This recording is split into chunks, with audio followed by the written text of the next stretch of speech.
Hello everyone, welcome back to the channel. Today in this video, I'll show you how to use CashApp, a super easy way to send and receive money, pay bills and even buy Bitcoin or stock. Let's get started. CashApp is a mobile payment service by Block Inc. You can send or receive money instantly with just a phone number or cash tag. It also lets you bank, invest in stocks or Bitcoin and even file taxes all in one app.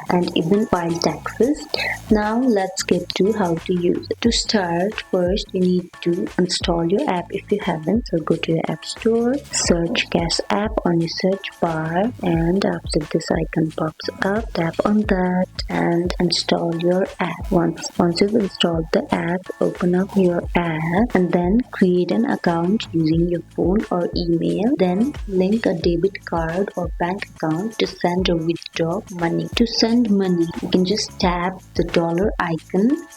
To send money, just tap the dollar icon, enter an amount and choose a contact or enter their cash tag.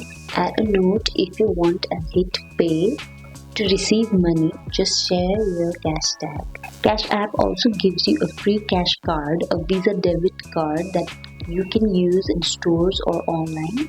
You can activate boosts to get instant discounts at restaurants, coffee shops and more. And if you want to invest, tap the investing tab to buy fractions of stocks or Bitcoin starting from $1. And that's how you can use CashApp, from sending money to investing in crypto. I hope you guys like this video. Like if it did and comment down if you have any questions. See you in the next video. Bye.